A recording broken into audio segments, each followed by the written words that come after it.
Hi മക്കളെ, welcome back to Xylem learning. It's me Shahid Ramzan. വളരെ പ്രധാനപ്പെട്ട ഒരു വീഡിയോയിലേക്കാണ് ഞാൻ നിങ്ങളെ ക്ഷണിക്കുന്നത്. ഈ വീഡിയോ മുഴുവനായിട്ടും കാണുക. തീർച്ചയായിട്ടും 50+ മാർക്ക് കിട്ടാനുള്ള എല്ലാ ടോപ്പിക്കുകളും ഇവിടെ പറയുന്നുണ്ട്. എല്ലാ ചാപ്റ്റേഴ്സിലെയും ടോപ്പിക്കുകൾ ഇവിടെ പറയുന്നുണ്ട്.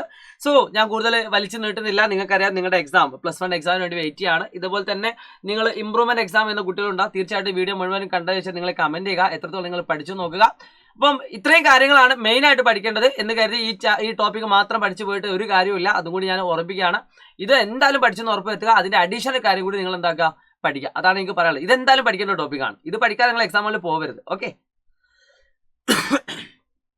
സോ ഏറ്റവും ആദ്യം ഞാൻ സെറ്റ് എന്ന് പറഞ്ഞ ചാപ്റ്ററിലേക്കാണ് കിടക്കുന്നത്. അതിൽ ഏറ്റവും ഇമ്പോർട്ടൻ്റ് ആയിട്ട് വരുന്ന ഒരു ടോപ്പിക് ഉണ്ട്. ഈ കാണുന്ന ടോപ്പിക് നിങ്ങൾ എന്തായാലും വെരിഫൈ ചെയ്യാനുള്ള ഒരു ചോദ്യം നിങ്ങൾക്ക് ഇതിൽ നിന്ന് പ്രതീക്ഷിക്കാം.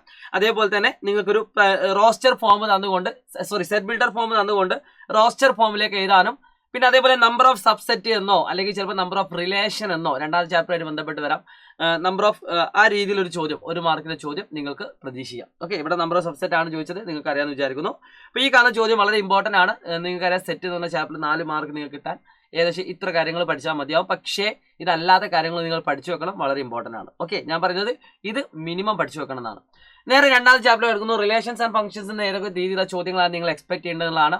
ആദ്യം തന്നെ ഇതുപോലെ ഓർഡേഡ് പേര് തന്നുകൊണ്ട് എക്സിന്റെയും വൈന്റെയും വാല്യൂ കണ്ടുപിടിക്കാനുള്ള ഒരു ചോദ്യം നിങ്ങൾക്ക് പ്രതീക്ഷിക്കാം. രണ്ടാമതായിട്ട് ഇതുപോലെ ഓർഡേഡ് ട്രിപ്ലറ്റ് ആണ്. ഓക്കെ. അതായത് 3 എണ്ണം ഏതെങ്കിലും ഒരു സെറ്റ് തന്നിട്ട് അതിന്റെ ഓർഡർ ട്രിപ്ലറ്റ് കണ്ടുപിടിക്കാൻ ചോദിക്കും. പിന്നെ നിങ്ങൾക്ക് കണ്ടുപിടിക്കാനുള്ളത് ഡൊമൈനും റേഞ്ചും, അതായത് ഒരു സെറ്റ് ബിൽഡർ ഫോം തന്നുകൊണ്ട് അതിന്റെ ഡൊമൈനും റേഞ്ചും കണ്ടുപിടിക്കാനുള്ള ഒരു ചോദ്യം നിങ്ങൾക്ക് ഉണ്ടാവും. നമുക്കറിയാം, ഫസ്റ്റ് എലമെന്റിന്റെ ഡൊമൈൻ ആയിട്ടും സെക്കൻഡ് എലമെന്റ് റേഞ്ച് ആയിട്ടും നമ്മൾ എടുക്കുന്നത് നിങ്ങൾക്കറിയാം.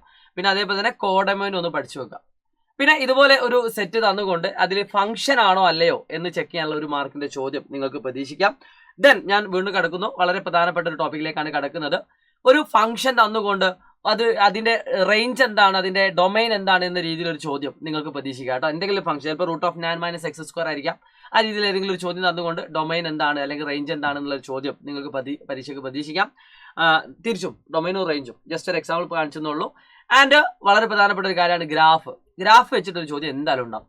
മിക്കവാറും അത് വരക്കാനായിരിക്കും ഉണ്ടാവുക. ഏതെങ്കിലും ഒരു ഫംഗ്ഷൻ തന്നുകൊണ്ട് ഗ്രാഫ് വരക്കാൻ. ഇപ്പോൾ മോഡ് X+A ആണ് തന്നതെങ്കിൽ ഈ രീതിയിലാണ് ഗ്രാഫ് ഉണ്ടാവുക. X- ആണെങ്കിൽ ഇതൊരിക്കലും ബൈ ഹാർട്ട് ഇത് പോകരുത്. ഗ്രാഫ് വരക്കാനുള്ള മെത്തേഡ് നിങ്ങൾ ചെയ്ത് പഠിച്ചിട്ട് തന്നെ വേണം നിങ്ങൾ എക്സാമുകളിലേക്ക് പോകാൻ.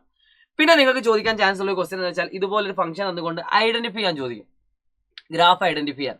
അപ്പോൾ ഒന്നെങ്കിൽ ഇത് മിക്കവാറും ഗ്രേറ്റസ്റ്റ് ഇൻറ്റിജർ ഫംഗ്ഷൻ അങ്ങനെ ചോദിക്കാറില്ല. നമ്മളെ ഈ കാണുന്ന എന്താ പറയുക, ഈ ഒരു ഗ്രാഫ് നിങ്ങൾക്ക് അറിയാമെന്ന് വിചാരിക്കുന്നു. ഈ ഒരു ഗ്രാഫ് വളരെ ഇമ്പോർട്ടൻ്റ് ആയിട്ടുള്ള ഒരു ഗ്രാഫാണ്. ഈ ഗ്രാഫ് എന്നുള്ളൊരു ചോദ്യം നിങ്ങൾക്ക് പ്രതീക്ഷിക്കാം. അറിയാവുന്ന ആൾക്കാർ കമന്റ് ചെയ്യാം കേട്ടോ. അപ്പോൾ ഇതിൽ നിന്നും ഇതുപോലെ 4-5 ഗ്രാഫുകൾ നമുക്ക് എന്താക്കാനുണ്ട്, പഠിക്കാനുണ്ട്. അപ്പോൾ അതിൽ നിന്ന് ഏതെങ്കിലും ഒരു ചോദ്യം നിങ്ങൾക്ക് പരീക്ഷയ്ക്ക് പ്രതീക്ഷിക്കാം. അപ്പോൾ ഇതിന്റെ ആൻസറുകൾ അറിയാവുന്ന ആൾക്കാർ അതുപോലെ തന്നെ പേരുണ്ട് അല്ലേ? ഓക്കെ. എന്നാൽ ഇനി കമന്റ് ചെയ്യണ്ട. ഓക്കെ. സിഗ്നം ഫംഗ്ഷൻ നിങ്ങൾക്ക് അറിയാമെന്ന് വിചാരിക്കുന്നു. ഇനി ഞാൻ നേരെ ട്രിഗണോമെട്രിയിലേക്ക് കടക്കുന്നു. ട്രിഗണോമെട്രിയിൽ നിങ്ങൾ പ്രതീക്ഷിക്കേണ്ട ചോദ്യം എന്ന് പറയുന്നത് വളരെ സിമ്പിൾ ആയിട്ടുള്ള ഒരു ചോദ്യം, കൺവേർട്ട് ചെയ്യാനുള്ള ഒരു ചോദ്യമാണ്. ഡിഗ്രി മെഷറിന് റേഡിയൻ മെഷറിലേക്കും റേഡിയൻ മെഷറിന് ഡിഗ്രി മെഷറിലേക്കും സാധാരണ സിമ്പിൾ ആയിട്ടുള്ള ചോദ്യങ്ങളെ ചോദിക്കാറുള്ളൂ. എന്നാലും പവർഫുൾ ആയിട്ടുള്ള ചോദ്യങ്ങൾ നിങ്ങൾ പഠിച്ചു പോവുകയാണെങ്കിൽ നല്ലതാണ്. രണ്ടാമതായിട്ട് നിങ്ങൾക്ക് പ്രതീക്ഷിക്കേണ്ടത് L = r θ എന്ന് പറയുന്ന ടോപ്പിക്കിൽ നിന്ന് ഒരു ചോദ്യം, ഒരു 2 മാർക്കിന്റെയോ 3 മാർക്കിന്റെയോ ഒരു ചോദ്യം നിങ്ങൾ പ്രതീക്ഷിക്കാം. മൊത്തം 9 മാർക്ക് ഈ ചാപ്റ്ററിന് വരുന്നുണ്ട്. മൂന്നാമതായിട്ട് നിങ്ങൾ ഇത് കാണുന്ന ക്വാഡ്രന്റ് വെച്ചുകൊണ്ടൊരു ചോദ്യം, ഏതെങ്കിലും ഒരു ക്വാഡ്രന്റ് തന്നുകൊണ്ട് അതിന്റെ വാല്യൂ തരും, ബാക്കിയുള്ളത് കണ്ടുപിടിക്കാം. നാലാമതായിട്ട് നിങ്ങൾ ഈ ചാപ്റ്ററിന് പ്രതീക്ഷിക്കേണ്ട ഒരു ചോദ്യം എന്താണെന്ന് വെച്ചാൽ ഇതുപോലെ ഏതെങ്കിലും വാല്യൂ തന്നുകൊണ്ട് പ്രൂവ് ചെയ്യാനുള്ള ഒരു ക്വസ്റ്റ്യൻ, ആംഗിൾസ് വെച്ച് കണ്ടുപിടിക്കാം. ഇതിലാകെ ടഫായിട്ട് വരുന്നത് sin 5π/6 മാത്രമാണ്. ബാക്കി എല്ലാ കാൽക്കുലേറ്റർ ഉപയോഗിച്ചുകൊണ്ട് നിങ്ങൾക്ക് ആൻസർ ചെയ്യാൻ പറ്റും. ഞാൻ അടുത്തേക്ക് കടക്കുന്നു. sin x + sin y, cos x + cos y, sin x - sin y, cos x - cos y. ആ 4 ടോപ്പിക്കിന് എന്തായാലും ഒരു 2 മാർക്കിലോ 3 മാർക്കിലോ ഷുവർ ക്വസ്റ്റ്യൻ ആണ്. ഒന്നെങ്കിൽ ഈ രീതിയിലായിരിക്കും, അല്ലെങ്കിൽ ഈ രീതിയിൽ അല്ലെങ്കിൽ ഏത് രീതിയിൽ, അല്ലെങ്കിൽ ഈ രീതിയിൽ സിമ്പിൾ ആയിട്ടുള്ള ഒരു ക്വസ്റ്റ്യൻ. ഓക്കെ. ഡയറക്റ്റ് ആയിട്ട് നിങ്ങൾക്ക് അപ്ലൈ ചെയ്യുമ്പോൾ കിട്ടുന്ന ക്വസ്റ്റ്യൻ. അപ്പോൾ രണ്ടിൽ ഏതെങ്കിലും ഒരു ക്വസ്റ്റ്യൻ നിർബന്ധമായിട്ട് നിങ്ങൾ പഠിച്ചു വെക്കണം. പിന്നെ അടുത്തത് sin x + y വെച്ചുകൊണ്ടുള്ള ഒരു ചോദ്യമാണ്. sin x + y, അല്ലെങ്കിൽ cos x + y, അല്ലെങ്കിൽ tan x + y. അതിൽ നിന്നൊരു ചോദ്യം. ഇത്രയും ഏരിയകൾ മസ്റ്റ് ആയിട്ട് നിങ്ങൾ എന്താക്കണം, പഠിച്ചു വെക്കണം. ഇത്ര ഏരിയ പഠിച്ചാൽ ഈ ചാപ്റ്ററിന് ഏകദേശം 9 മാർക്കോളം നിങ്ങൾക്ക് കിട്ടാനുള്ള സാധ്യത കൂടുതലാണ്. ഇനി ഇതിന്റെ ഹൈ ലെവൽ ഏതെന്ന് ചോദിച്ചാൽ അത് sin 2x, cos 2x, tan 2x. അതിൽ sin 2x ഉം cos 2x വെച്ചുള്ള ചോദ്യമാണ് ഇതിന്റെ കുറച്ചുകൂടി ലെവൽ കൂടിയ ടൈപ്പ്. അപ്പോൾ അതിൻ്റെയൊക്കെ ചോദ്യങ്ങൾ നമ്മൾ ലൈവിൽ ഡിസ്കസ് ചെയ്യും. നിങ്ങൾ ലൈവിലേക്ക് വന്നാൽ മതി. അപ്പോൾ അത് നിങ്ങളൊന്ന് നോട്ട് ചെയ്ത് വെക്കാം. നാലാമത്തെ ചാപ്റ്ററിലേക്ക് എടുക്കുന്നു. എന്താ നിങ്ങൾ പ്രതീക്ഷിക്കുന്ന ഒരു ക്വസ്റ്റ്യൻ, ഐന്റെ പവർ വെച്ചുകൊണ്ട് ഒരു ക്വസ്റ്റ്യൻ, 1 മാർക്കിന്റെയോ അല്ലെ 2 മാർക്കിന്റെയോ ക്വസ്റ്റ്യൻ ഉണ്ടാവും. 2 മാർക്കിന്റെ ക്വസ്റ്റ്യൻ ആണെങ്കിൽ I⁻⁻35 അങ്ങനെ ഏതെങ്കിലും ഒരു ക്വസ്റ്റ്യൻ ആയിരിക്കും ഉണ്ടാവും. രണ്ടാമതായിട്ട് A+IB ഫോർമാറ്റിലേക്ക് കൺവേർട്ട് ചെയ്യാൻ ഒരു ക്വസ്റ്റ്യൻ ഉണ്ടാവും. പ്രതീക്ഷിക്കുക 2 മാർക്കിന്റെ ചോദ്യമായിട്ട്. 3 മാർക്കിലാണ് ചോദ്യം വരിക.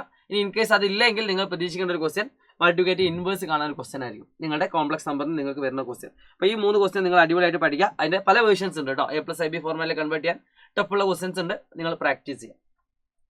ഞാൻ അടുത്തൊരു ചാപ്റ്ററിലേക്ക് കടക്കുന്ന മക്കളെ ശ്രദ്ധിച്ചോളൂ. ലീനിയർ ഇനീക്വാലിറ്റി എന്ന ഒറ്റ ക്വസ്റ്റൻ ആണ് നിങ്ങൾ പ്രതീക്ഷിക്കേണ്ടത്. ഒന്നെങ്കിൽ ഈ മോഡൽ ഒരു ക്വസ്റ്റ്യൻ കുറച്ച് കോംപ്ലിക്കേറ്റഡ് ആയിട്ട് കാണുമ്പോൾ കോംപ്ലിക്കേറ്റഡ് ആയിട്ട് തോന്നുന്ന ക്വസ്റ്റ്യൻ സോൾവ് ചെയ്യാൻ, അല്ലെങ്കിൽ ഒരു വേർഡ് പ്രോബ്ലം തന്നുകൊണ്ട് അതിനെ ഈ രീതിയിൽ സോൾവ് ചെയ്യാൻ. ആ രണ്ടിൽ ഏതെങ്കിലും ഒരു ക്വസ്റ്റ്യൻ നിങ്ങൾക്ക് ഗ്രാഫിൽ അടയാളപ്പെടുത്താൻ ചിലപ്പോൾ ഉണ്ടാകാനുള്ള സാധ്യതയുണ്ട്, ഒന്ന് നോട്ട് ചെയ്യും. അടുത്ത ചാപ്റ്റർ ആയിട്ടുള്ള പെർമ്യൂട്ടേഷൻസ് ആൻഡ് കോമ്പിനേഷൻസിൽ കിടക്കുന്നു മക്കളെ. സിമ്പിൾ ആയിട്ട് ഡയറക്റ്റ് ഒരു ക്വസ്റ്റ്യൻ ഉണ്ടാവും. റിപ്പീറ്റേഷൻ അലൗഡ് അല്ലെങ്കിൽ നോട്ട് അലൗഡ് വെച്ചിട്ട് ഒരു ക്വസ്റ്റ്യൻ. ഇനി അതില്ലെങ്കിൽ നിങ്ങൾ പ്രതീക്ഷിക്കുന്ന ക്വസ്റ്റ്യൻ ഇതുപോലെ ഒരു എന്താ പറയുക ഒരു ഫാക്ടറിൽ തന്നുകൊണ്ട് അത് സോൾവ് ചെയ്യാനുള്ള രീതിയിലായിരിക്കും. പിന്നെ നിങ്ങൾ പ്രതീക്ഷിക്കുന്ന ഒരു ക്വസ്റ്റ്യൻ ഒന്നെങ്കിൽ n കണ്ടുപിടിക്കാനുള്ള ക്വസ്റ്റ്യൻ അല്ലെങ്കിൽ r കണ്ടുപിടിക്കാനുള്ള ഒരു ക്വസ്റ്റ്യൻ. അപ്പോൾ r കണ്ടുപിടിക്കാനാണെങ്കിൽ എന്തായാലും 2-3 മാർക്കിന് ചോദ്യം വരും. n ആണെങ്കിൽ ചിലപ്പോൾ 2 മാർക്കിനായിരിക്കും ഉണ്ടാവാം. കാരണം n കുറച്ചുകൂടി സിമ്പിൾ ആയിട്ട് നമുക്ക് കണ്ടുപിടിക്കാൻ പറ്റും. നേരെ ഞാൻ അടുത്തൊരു ചാപ്റ്ററിലേക്ക് കിടക്കുന്നു, അടുത്തൊരു ടോപ്പിക്കിലേക്ക് കിടക്കുന്നു മക്കളെ. ഇൻഡിപെൻഡൻസ്. ഏതെങ്കിലും ഒരു വേർഡ് തന്നുകൊണ്ട് 100% ഉറപ്പിച്ചോ. ഏതെങ്കിലും ഒരു വേർഡ് തന്നുകൊണ്ട് നിങ്ങളോട് starting with P end with I അങ്ങനെയൊക്കെ ഏതെങ്കിലും രീതിയിൽ അതിനേക്കാളൊക്കെ ഏറ്റവും ഇമ്പോർട്ടൻ്റ് ആയിട്ട് വരുന്ന ക്വസ്റ്റ്യൻ ഏതെന്ന് വെച്ചാൽ ഈ കാണുന്ന ഡു ഓൾ ദി വെർബ്സ് ഒക്കെ ടുഗദർ ആണ്. ഓക്കെ, ഈ കാണുന്ന രണ്ടിൽ ഏതെങ്കിലും ഒരു ക്വസ്റ്റ്യൻ എന്തായാലും നിങ്ങൾക്ക് ചോദ്യപ്പോൾ പ്രതീക്ഷിക്കാം. 90% വെർബ്സ് ഒക്കെ ടുഗദർ അല്ലെങ്കിൽ ഡു നോട്ട് ഒക്കെ എന്നുള്ള ടോപ്പിക്കിൽ ഉണ്ടാവും. ഓക്കെ, അപ്പോൾ ചില ആൾക്കാർക്ക് കമന്റ് സാർ ഇത് ചാപ്റ്റർ മുഴുവൻ പറയുന്നില്ല. ഇല്ല, ചാപ്റ്റർ മുഴുവൻ നമ്മൾ ഇതുവരെ പറഞ്ഞിട്ടില്ല. ഓരോ ചാപ്റ്ററും എക്സ്ട്രാ ആയിട്ടുള്ള ഒരുപാട് കാര്യങ്ങളുണ്ട്. അപ്പോൾ അതൊക്കെ നിങ്ങൾ പഠിച്ചു പോകണമെന്നാണ് ഞാൻ പറയുന്നത്. പക്ഷേ ഇത് നിർബന്ധമായിട്ടും ഈ ടോപ്പിക്കൊക്കെ നിങ്ങൾ പഠിച്ചെന്ന് ഉറപ്പ് വരുത്തിയതിനു ശേഷം കടന്നുറങ്ങും. ഓക്കെ, ഇന്നിപ്പോൾ നേരം ഉണ്ടോയെന്ന് അറിയില്ല അല്ലേ. ഓക്കെ, എന്തായാലും ഇതൊക്കെ നമ്മൾ ലൈവിൽ ഡിസ്കസ് ചെയ്യും. ഈ പറയുന്ന എല്ലാ ടോപ്പിക്കുകളും നമ്മൾ ലൈവിൽ ഡിസ്കസ് ചെയ്യുമ്പോൾ ലൈവ് കാണാൻ വരിക രാത്രി. വേറൊന്നും നോക്കണ്ട, ലൈവ് കാണാൻ വരിക. അഡീഷണൽ ആയിട്ടുള്ള ക്വസ്റ്റൻസ് ഒക്കെ നിങ്ങൾ പഠിച്ചെന്ന് വിചാരിക്കുന്നു. പിന്നെ കാർഡ് പ്രോബ്ലം ആണ് നിങ്ങൾ പ്രതീക്ഷിക്കേണ്ടത്. കാർഡ് പ്രോബ്ലം ഇമ്പോർട്ടൻ്റ് ആണ്. ഓക്കെ, ഏതെങ്കിലും ഒരു ചോദ്യം ഇതുമായി ബന്ധപ്പെട്ട് നിങ്ങൾ ചോദ്യം വരാം. പിന്നെ ഞാൻ കുറച്ചുകൂടി ഹൈ ലെവലിലേക്ക് പോകുന്ന സമയത്ത് നിങ്ങൾ പ്രതീക്ഷിക്കേണ്ട ക്വസ്റ്റ്യൻ ആണ് ഡിക്ഷണറി പ്രോബ്ലം. പിന്നെ ഈ രീതിയിലൊരു ക്വസ്റ്റ്യൻ. ഓക്കെ, ആ രണ്ടും നിങ്ങൾക്ക് പ്രതീക്ഷിക്കുന്നത് നല്ലതാണ്. അപ്പോൾ മാക്സിമം ചെയ്ത് പഠിക്കാം. നേരെ കിടക്കുന്നു അടുത്തൊരു ചാപ്റ്റർ ആയിട്ടുള്ള ബൈനോമിയൽ തിയറത്തിലേക്ക് കിടക്കുകയാണ് മക്കളെ. വീഡിയോ ഭയങ്കര ലെങ്തി ആയിട്ടുള്ള ഒരു വീഡിയോ ഒന്നല്ല, പക്ഷേ എല്ലാ ചാപ്റ്ററേയും കാര്യങ്ങൾ പ്രധാനമായിട്ട് വരുന്ന ടോപ്പിക്കുകൾ പറഞ്ഞിട്ടാണ് പോകുന്നത്. വീഡിയോ ഉപകാരപ്പെട്ടെങ്കിൽ തീർച്ചയായിട്ടും ഈ ചാനൽ സബ്സ്ക്രൈബ് ചെയ്യാനും ഈ ചാനലിൻ്റെ വീഡിയോനെ പറ്റിയുള്ള അഭിപ്രായങ്ങൾ നിങ്ങൾ കമൻറ്റ് ചെയ്യാനും മറക്കരുത്. അതാണ് എനിക്ക് പറയാനുള്ളത്. ഇംപ്രൂവ്മെന്റ് എക്സാമിന് വന്നൊരു ക്വസ്റ്റ്യൻ ആണ്. ഇതുപോലെ number of terms in the expansion. Number of terms കാണാൻ ഒരു ചോദ്യം ഉണ്ടാവും, നിങ്ങൾക്ക് അറിയാം അല്ലേ. അപ്പോൾ നമ്പർ ഓഫ് ടേംസ് കാണാൻ ഒരു ക്വസ്റ്റ്യൻ നിങ്ങൾക്ക് 1 മാർക്കിന് പ്രതീക്ഷിക്കാം. അതേപോലെ തന്നെ ഈ കാണുന്ന രീതിയിൽ ഒരു സിമ്പിൾ ക്വസ്റ്റ്യൻ നിങ്ങൾക്ക് പ്രതീക്ഷിക്കാം. A+B all raised to 4 - അതായത് എക്സ്പാൻഷനായിട്ട് ബന്ധപ്പെട്ട ഒരു ക്വസ്റ്റ്യൻ. ഇനി ഇതല്ലെങ്കിൽ നിങ്ങൾക്ക് പ്രതീക്ഷിക്കേണ്ട ഒരു ക്വസ്റ്റ്യൻ ആണ് ഇതുപോലെ എക്സ് ഏതെങ്കിലും ഒരു ടേം വന്നുകൊണ്ട് അതിന്റെ 4th, 5th, 6th വരെ പോകും. 7th പോവാറില്ല. അതായത് റേസ് ടു 6 വരെ ചിലപ്പോൾ നിങ്ങളോട് എന്താക്കാൻ പറയും, എക്സ്പാൻഡ് ചെയ്യാൻ പറയും. എന്നാൽ ഇതേ ക്വസ്റ്റ്യൻ തന്നെ മൈനസ് വന്നുകൊണ്ട് ചോദിക്കും. ഈ പ്ലസ് എടുത്ത് മൈനസ് വന്നുകൊണ്ട് ചോദിക്കും. അതും ഒന്ന് പഠിച്ചു പോകാം. ആ രണ്ടിൽ ഏതെങ്കിലും ക്വസ്റ്റ്യൻ എന്തായാലും വരും 100%. ഒന്നെങ്കിൽ ഈ രീതിയിൽ എക്സ്പാൻഷൻ അല്ലെങ്കിൽ മൈനസ് വെച്ചിട്ട്. ഞാൻ നേരെ കിടക്കുന്നു അടുത്ത ചാപ്റ്റർ ആയിട്ടുള്ള എന്താ പറയുക സീക്വൻസ് ആൻഡ് സീരീസിലേക്ക്. 2 നമ്പേഴ്സിന്റെ ഇടയിലുള്ള ഒരു വാല്യൂ കണ്ടുപിടിക്കാനുള്ള ഒരു ചോദ്യം 2 മാർക്ക് നിങ്ങൾക്ക് പ്രതീക്ഷിക്കാം. അതേപോലെ തന്നെ നിങ്ങൾ പ്രതീക്ഷിക്കേണ്ട ഒരു ക്വസ്റ്റ്യൻ ആണ് ഈ രീതിയിൽ ഹൗ മെനി ടേംസ് n കണ്ടുപിടിക്കാനുള്ള ഒരു ക്വസ്റ്റ്യൻ. ഓക്കെ, n കണ്ടുപിടിക്കാനുള്ള ഒരു ക്വസ്റ്റ്യൻ നിങ്ങൾ പ്രതീക്ഷിക്കാം. മൂന്നാമതായിട്ട് നിങ്ങൾ പ്രതീക്ഷിക്കേണ്ടത് ഇത് ഒരു ഇമ്പോർട്ടൻറ്റ് ക്വസ്റ്റ്യൻ ആണ്. ഒരു A+ ലെവൽ ക്വസ്റ്റ്യൻ ആണ്. സമ്മും പ്രൊഡക്റ്റും തന്നുകൊണ്ട് ഒരു ക്വസ്റ്റ്യൻ. സോ ഞാൻ നേരെ കിടക്കുന്നു അടുത്തൊരു ചോദ്യത്തിലേക്ക് കിടക്കുന്നു മക്കളെ ശ്രദ്ധിച്ചോളൂ. അടുത്തൊരു ചോദ്യം എന്ന് പറയുന്നത് ഈ രീതിയിൽ ഏതെങ്കിലും നമ്പർ തന്നുകൊണ്ട് 8, 8, 8 ആയിരിക്കാം, 5, 5, 5 ആയിരിക്കാം, 4, 4, 4 ആയിരിക്കാം. അങ്ങനെ ഏതെങ്കിലും ഒരു ക്വസ്റ്റ്യൻ നിങ്ങൾക്ക് എന്താക്കാം പ്രതീക്ഷിക്കാം. ഇത് കുറെ കാലമായി പരീക്ഷ ചോദിച്ചിട്ട് അതുകൊണ്ട് എന്നെ മനസ്സ് പറയുന്നു ഈ ചോദ്യം വരാനുള്ള സാധ്യത കൂടുതലാണ്. ഓക്കെ, അടുത്തൊരു ചോദ്യത്തിലേക്ക് കിടക്കുന്നു. ഇത് ഇതേപോലെ ഞാൻ നേരത്തെ പറഞ്ഞ സ്പെഷ്യൽ കേസ് ഒന്നും അല്ല, സമ്മുമായിട്ട് ബന്ധപ്പെട്ട ഒരു ക്വസ്റ്റ്യൻ ആണ്. ഇതൊക്കെ നമുക്ക് മാക്സിമം വർക്കൗട്ട് ചെയ്യാം കേട്ടോ. ഓക്കെ, പിന്നെ ഈ രണ്ടിൽ ഏതെങ്കിലും ഒരു ക്വസ്റ്റ്യൻ ഇമ്പോർട്ടൻ്റ് ആണ്, ഒരുപാട് തവണ റിപ്പീറ്റ് ചെയ്ത് കണ്ടിട്ടുണ്ട്. ഈ രണ്ടിൽ ഏതെങ്കിലും ഒരു ക്വസ്റ്റ്യൻ. ഓക്കെ, രണ്ടും ഒന്ന് പഠിച്ചു വെച്ച് പോകുന്നത് നല്ലതാണ്. രണ്ടും ഒരേ ടൈപ്പാണ്. ഞാൻ കിടക്കുന്നു അടുത്തൊരു ചോദ്യം. സ്ട്രൈറ്റ് ലൈൻസ് നേർവര എന്ന് പറയുന്ന ചാപ്റ്ററിലേക്ക് കിടക്കാണ്. ഒട്ടുമിക്ക കുട്ടികൾക്ക് അറിയാത്തൊരു ടോപ്പിക് ആയതുകൊണ്ട് തന്നെ ഞാൻ ഉറപ്പിച്ച് പറയുന്നു ഈ കാണുന്ന ചാപ്റ്ററിന് 1 മാർക്കിന്റെ ക്വസ്റ്റ്യൻ സ്ലോപ്പ് കാണാനായിരിക്കും. സ്ലോപ്പ് കാണാൻ 3 ഇക്വേഷൻ ഉണ്ട്. ആ 3 പഠിച്ചു വെച്ച് പോവാം. ആ 3 ഏതെങ്കിലും ഒരു ചോദ്യം സ്ലോപ്പ് ഉണ്ടാവും. രണ്ടാമതായിട്ട് ഞാൻ പറയുന്നു പ്രിയപ്പെട്ട മക്കളെ, ഒരു വരയും അതിന് പെർപെൻഡിക്കുലർ ആയിട്ടുള്ള വരയും തന്നുകൊണ്ടൊരു ചോദ്യം ഉറപ്പിച്ചോളൂ. അവിടെ നമ്മൾ യൂസ് ചെയ്യേണ്ട ഒരു സ്ലോപ്പുമായിട്ട് ബന്ധപ്പെട്ട ഇക്വേഷൻ m1 × m2 = -1 ആണ്. ഈ കാണുന്ന വരയുടെ ഇക്വേഷൻ തരും. എന്നിട്ട് ഈ കാണുന്ന വരയുടെ സ്ലോപ്പ് കാണാൻ പറയും. ഈ കാണുന്ന വരയുടെ സ്ലോപ്പ് കാണാൻ പറയും. ഇതിന്റെ ഇക്വേഷൻ എഴുതാൻ പറയും. ആ ടോപ്പിക് ആ രീതിയിൽ ഒരു ചോദ്യം ചിലപ്പോൾ 2 പോയിന്റുകൾ തന്നിട്ടായിരിക്കാം, ചിലപ്പോൾ ഈ വരയുടെ ഇക്വേഷൻ തന്നിട്ടായിരിക്കാം. അങ്ങനെ പല തരത്തിൽ നിങ്ങൾക്ക് ഈ സെയിം കോൺസെപ്റ്റിൽ നിന്ന് ഒരു ചോദ്യം നിങ്ങൾ പ്രതീക്ഷിക്കാം. വളരെ ഇമ്പോർട്ടൻ്റ് ആണ്. പിന്നെ നിങ്ങൾ പ്രതീക്ഷിക്കേണ്ടത് ഒരു ഇക്വേഷൻ തന്നിട്ട് അതിന്റെ x ഇന്റർസെപ്റ്റ് എന്ത്, y ഇന്റർസെപ്റ്റ് എന്ത്, സ്ലോപ്പ് എന്ത്, ചിലപ്പോൾ ഇന്റർസെപ്റ്റ് ഫോമിലേക്ക് കൺവേർട്ട് ചെയ്യാം. ആ 3 ഏതെങ്കിലും ഒരു ചോദ്യം നിങ്ങൾക്ക് 2 മാർക്കിനോ 3 മാർക്കിനോ പ്രതീക്ഷിക്കാം. ഓക്കെ, ഇപ്പൊ ഞാൻ നേരത്തെ പറഞ്ഞ അതേ രീതിയിലുള്ള ക്വസ്റ്റ്യൻ തന്നെയാണിത്. പിന്നെ നിങ്ങൾ വളരെ പ്രധാനമായിട്ടും അറിഞ്ഞിരിക്കേണ്ട ഒരു ക്വസ്റ്റ്യൻ ഏതെന്ന് വെച്ചാൽ അത് വളരെ ഇമ്പോർട്ടൻ്റ് ആണ്. ഇമ്പോർട്ടൻ്റ് എന്ന് പറഞ്ഞാൽ ഈ കാണുന്ന ടോപ്പിക് എന്നൊരു ചോദ്യം. അതായത് ഒരു പോയിന്റും തരും, ഒരു വരയും തരും, ഒരു വരയുടെ ഇക്വേഷനും, എന്നിട്ട് ഡിസ്റ്റൻസ് കാണാൻ. Distance between A point two the line. ഇത് രണ്ട് രീതിയിലുണ്ട്. പാരലൽ ലൈനുകൾ തമ്മിലുള്ള ഡിസ്റ്റൻസ് ഉണ്ട്, അതേപോലെ ഇതുണ്ട്. ഈ രണ്ടിൽ ഏതെങ്കിലും ഒരു ക്വസ്റ്റ്യൻ എന്തായാലും വരും. അതിൽ മിക്കവാറും വരുന്നത് ഒരു പോയിന്റിൽ നിന്ന് വരയിലേക്കുള്ള ഡിസ്റ്റൻസ് കാണാനായിരിക്കും. അതും നന്നായിട്ട് ഓർത്ത് വെക്കുക. ഓക്കെ. പിന്നെ നിങ്ങളുടെ എക്സാം ടഫ് ആവുകയാണെങ്കിൽ, ഈ കാണുന്ന ചാപ്റ്റർ എക്സാം ടഫ് ആണെങ്കിൽ നിങ്ങൾ ചോദിക്കാൻ ചാൻസ് ഉള്ള ക്വസ്റ്റ്യൻ ആണ് ഫുട്ട് ഓഫ് പെർപെൻഡിക്കുലർ. അതായത് ഒരു വര ഒരു പോയിന്റ്, ഈ കാണുന്ന point foot of perpendicular. Okay, ഇത് വെച്ചുകൊണ്ടൊരു ചോദ്യം നിങ്ങൾ പ്രതീക്ഷിക്കാം. ചിലപ്പോൾ ഫുട്ട് ഓഫ് പെർപെൻഡിക്കുലർ പകരം ഇതിന്റെ ഇമേജ് ആയിട്ടായിരിക്കും ചോദിക്കാം. ഇവിടെയുള്ള പോയിന്റ് ഏതാണോ അതിന്റെ ഇമേജ്. അങ്ങനത്തെ ഒരു ക്വസ്റ്റ്യൻ ഇവിടെ തന്നിട്ടുണ്ട്, ഞാൻ ജസ്റ്റ് ഒന്ന് കാണിച്ചെന്നുള്ളൂ. ഓക്കെ, സോ ഈ രീതിയിലൊരു ക്വസ്റ്റ്യൻ നിങ്ങൾക്ക് ടഫ് ആവുകയാണെങ്കിൽ പ്രതീക്ഷിക്കുക. ഇത് ഞാൻ പഠിച്ചു പോകണമെന്ന് പറയുന്നില്ല. ഇൻ കേസ് അത്യാവശ്യം നല്ല ടഫ് ആവുകയാണെങ്കിൽ നിങ്ങൾ പ്രതീക്ഷിക്കേണ്ട ചോദ്യമാണ്. അപ്പോൾ ഏകദേശം ഒരു 10, 8, 9ഓളം ചാപ്റ്റേഴ്സ് നിങ്ങളിപ്പോൾ നോക്കിക്കഴിഞ്ഞു. ഇനി ബാക്കി ഇതേപോലെ ഒരു 4-5 ചാപ്റ്റേഴ്സ് ഉണ്ടെങ്കിൽ നിങ്ങൾക്ക് നോക്കാനുണ്ട്. സോ തീർച്ചയായിട്ടും ക്ലാസ്സുകളെ പറ്റിയുള്ള അഭിപ്രായങ്ങൾ നിങ്ങൾ കമന്റ് ചെയ്യാൻ മറക്കരുത്. ഓക്കെ, സോ നമുക്ക് നേരെ അടുത്തൊരു ചാപ്റ്ററിലേക്ക് കടക്കാം. മക്കളെ, ഞാൻ കടക്കാൻ പോകുന്നത് കോണിക് സെഷനിലേക്കാണ്. കോണിക് സെഷനിൽ നിങ്ങൾക്ക് സർക്കിൾസ് എന്നൊരു ക്വസ്റ്റ്യൻ നിങ്ങൾക്ക് പ്രതീക്ഷിക്കാം കേട്ടോ. സർക്കിൾസിൽ നിന്നും നിങ്ങൾക്ക് ഒരു ക്വസ്റ്റ്യൻ നിങ്ങൾക്ക് പ്രതീക്ഷിക്കാം. ചിലപ്പോൾ സെന്ററും റേഡിയസും ഒക്കെ തന്നുകൊണ്ട് ഡയറക്റ്റ് ക്വസ്റ്റ്യൻ ആവാം. ചിലപ്പോൾ ഇതുപോലെ കുറച്ചൊരു ടഫ് ആയിട്ടുള്ള ഒരു ക്വസ്റ്റ്യൻ നിങ്ങൾ പ്രതീക്ഷിക്കും. ഇതൊരു ഇമ്പോർട്ടന്റ് ക്വസ്റ്റ്യൻ ആണ്, അതുകൊണ്ട് പഠിച്ചു വെച്ചിട്ട് പോയാൽ മതി കേട്ടോ. പിന്നെ നമ്മൾ പരാബോളയിലേക്കാണ് കിടക്കുന്നത്. 2 മാർക്കിന്റെ ചോദ്യം വരുന്ന ഒരു ഏരിയ ആണ് പരാബോള എന്ന് പറയുന്നത്. അത് ചില സമയത്തൊക്കെ എക്സാമിൽ വരാറില്ല, എന്നാലും ഇത് നിങ്ങൾ പഠിക്കാതെ പോയത് കാരണം അത്രയും സിമ്പിൾ ആയിട്ടുള്ള ടോപ്പിക്കാണ്. പിന്നെ നിങ്ങൾ എന്തായാലും ചോദ്യം പ്രതീക്ഷിക്കേണ്ടത് ഒന്നെങ്കിൽ ഹൈപ്പർബോളയിൽ നിന്നൊരു ക്വസ്റ്റ്യൻ, അല്ലെങ്കിൽ എലിപ്സ് എന്നൊരു ക്വസ്റ്റ്യൻ. അത് എന്തായാലും നിങ്ങൾ ചോദ്യത്തിൽ പ്രതീക്ഷിക്കുക കേട്ടോ. അപ്പോൾ ചിലപ്പോൾ ഡയറക്റ്റ് ക്വസ്റ്റ്യൻ ആയിരിക്കും. ഇതുപോലെ x²/a²+y²/b² വെച്ചുകൊണ്ട് major axis, minor axis, eccentricity, പിന്നെന്താ പറയുക ലാറ്റസ് റെക്ടം, അങ്ങനത്തെ ഒരു ക്വസ്റ്റ്യൻ ആയിരിക്കും നിങ്ങൾ പ്രതീക്ഷിക്കേണ്ടത്. അല്ലെങ്കിൽ ഇതുപോലെ സെന്റൻസ് തന്നുകൊണ്ട് ഇക്വേഷൻ എഴുതാനുള്ള ഒരു ക്വസ്റ്റ്യൻ. ആ രണ്ടിൽ ഏതെങ്കിലും ഒരു ക്വസ്റ്റ്യൻ പ്രതീക്ഷിക്കാം. ഇതന്നെ നിങ്ങൾക്ക് ഹൈപ്പർബോളയിലും പ്രതീക്ഷിക്കാം. ഹൈപ്പർബോളയിൽ ഇതുപോലെ ഇക്വേഷൻ തന്നുകൊണ്ട് മൈനസ് കാണുമ്പോൾ തന്നെ മനസ്സിലാക്കാൻ പറ്റും അത് ഹൈപ്പർബോളയാണ്. ഇതേപോലെ ലാറ്റസ് റെക്ടം അല്ലെ ഫോക്കൈ അതൊക്കെ വെച്ചുള്ള ഒരു ചോദ്യമായിരിക്കും പ്രതീക്ഷിക്കേണ്ടത്. എന്നാൽ ഇതന്നെ നിങ്ങൾക്ക് അല്ലാതെ സെന്റൻസ് വെച്ചിട്ടും ചോദിക്കാം. ഓക്കെ, ആ രണ്ടിൽ ഏതെങ്കിലും ക്വസ്റ്റ്യൻ നിങ്ങൾ പഠിച്ചു വെച്ചാൽ ഈ ചാപ്റ്റർ ഫുള്ള് സെറ്റാണ്.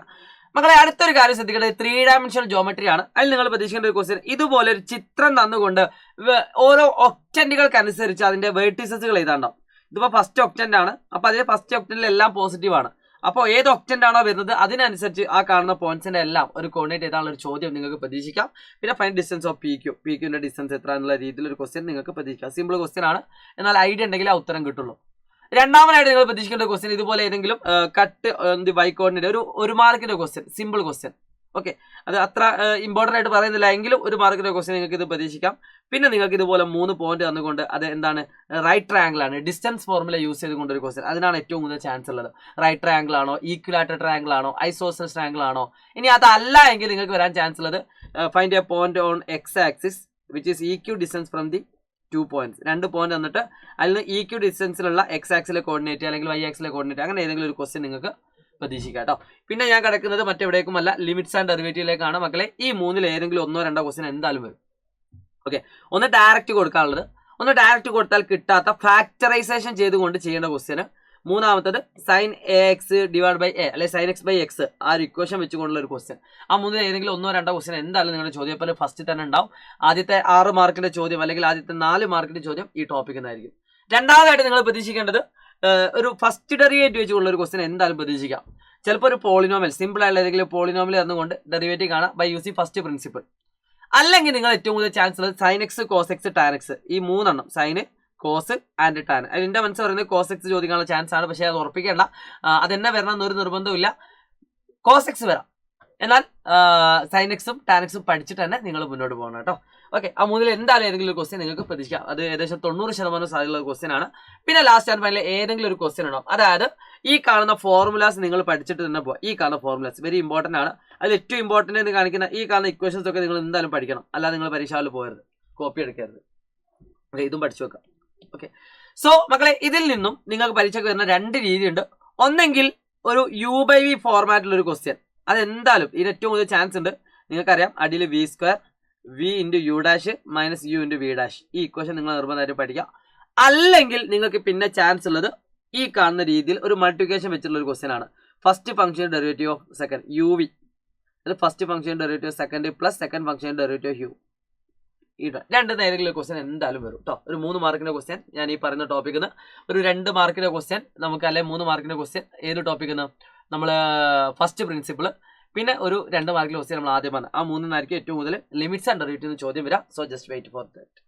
ഓക്കെ, അപ്പോൾ ഇങ്ങനത്തെ ക്വസ്റ്റ്യൻ വരാം. ക്വസ്റ്റ്യൻ ഏത് രീതിയിൽ വരാം കേട്ടോ. അപ്പോൾ U/V ഫോർമാറ്റ് വൃത്തി പഠിച്ചിട്ട് തന്നെ പോകണം. അതിന് നിങ്ങൾ പഠിക്കണമെങ്കിൽ എന്ത് ചെയ്യണം, കൃത്യമായിട്ട് ഡെറിവേറ്റീവ് എന്താണെന്ന് അറിയണം, ഓരോന്നിന്റെ ഇക്വേഷൻ അറിയണം, അതെങ്ങനെ ചെയ്യണമെന്ന് അറിയണം, അത് ചെയ്തിട്ട് പോകാം. ഓക്കെ, സോ ലാസ്റ്റ് ആകുമ്പോൾ 2 ചാപ്റ്റർ ഉണ്ട്. നിങ്ങൾ സ്റ്റാറ്റിസ്റ്റിക്സ് നിർബന്ധമായിട്ട് പഠിക്കുന്ന ടോപ്പിക് എന്ന് വെച്ചാൽ ഇതുപോലെ ടേബിൾ തന്നിട്ട് അതിൽ നിന്ന് നിങ്ങൾ മീൻ ആൻഡ് വേരിയൻസ് കാണുന്ന ഒരു ക്വസ്റ്റ്യൻ, അത് ഇമ്പോർട്ടൻ്റ് ആണ്. അത് നിങ്ങൾ പഠിച്ചിട്ട് തന്നെ പോയാൽ മതി. അതിൽ വരേണ്ട ഇക്വേഷൻസ് ഇവിടെ ഉണ്ട്, ഞാൻ ജസ്റ്റ് ഒന്ന് കാണിച്ചു തരാം. നിങ്ങൾ ചെയ്ത് പഠിക്കുക, വർക്കൗട്ട് ചെയ്യുക. So last and final probability ആണ്. പ്രോബബിലിറ്റി നിങ്ങൾ പ്രതീക്ഷിക്കേണ്ട ഏറ്റവും ആദ്യത്തെ ക്വസ്റ്റ്യൻ എന്ന് പറഞ്ഞത് ഒരു സിമ്പിൾ ക്വസ്റ്റ്യൻ, അതായത് ഈ കാണുന്ന ഇക്വേഷൻ വെച്ചുകൊണ്ട് ഇത് ഒരു ഇമ്പോർട്ടൻ്റ് ആണ്, നിർബന്ധമായിട്ട് പഠിക്കുക. ചിലപ്പോൾ 3 മാർക്കിന് ചോദ്യം ഇത് മാത്രമായിരിക്കും ഉണ്ടാവുക, വേറൊന്നും ഉണ്ടാവില്ല.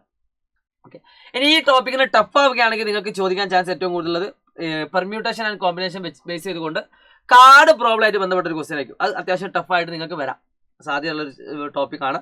അതുകൊണ്ട് അത് പഠിക്കാതെ നിങ്ങൾ പോരുത്. കാർഡ് പ്രോബ്ലം ആയിട്ട് ബന്ധപ്പെട്ട ഒരു ക്വസ്റ്റ്യൻ ഒരു 3 മാർക്കിന് 4 മാർക്കിനായിട്ട് നിങ്ങൾക്ക് വരാം കേട്ടോ. സോ ഇത്രയും കാര്യങ്ങളാണ് മെയിനായിട്ട് ഈ ചാപ്റ്റർ നിങ്ങൾ പഠിക്കേണ്ടത്. ഏകദേശം ഒരു ഐഡിയ കിട്ടിയെന്ന് വിചാരിക്കുന്നു. പല ആളുകൾക്കും കോൺഫിഡൻസ് ബിൽഡ് ആയിട്ടുണ്ടാവും, പല ആളുകൾക്കും കോൺഫിഡൻസ് നഷ്ടപ്പെട്ടിട്ടുണ്ടാവും. സോ എന്തിനാണെങ്കിൽ നഷ്ടപ്പെട്ട ആളുകളൊക്കെ എന്തായാലും ഈ ടോപ്പിക്കൽ കവർ ചെയ്യാൻ തന്നെ മാക്സിമം ശ്രമിക്കുക. പിന്നെ ഇതൊക്കെ നമ്മൾ എന്താക്കും, ലൈവിൽ ഡിസ്കസ് ചെയ്യും. എല്ലാ ഭാഗങ്ങളും ഇമ്പോർട്ടൻ്റ് ആയതും അല്ലാത്തതുമായിട്ടുള്ള എല്ലാ ഭാഗങ്ങളും നമ്മൾ എന്താക്കും, ഇന്നത്തെ ലൈവിൽ ഈ ക്വസ്റ്റ്യൻസ് നമ്മൾ വർക്കൗട്ട് ചെയ്യുന്നുണ്ട്. സോ എല്ലാ കുട്ടികളും ലൈവിലേക്ക് വരിക, വേറൊന്നും പറയാനില്ല. Wish you all the best guys. It's me Shahid Ramzan from silent learning. നമുക്ക് ലൈവിൽ കാണാം. Bye bye.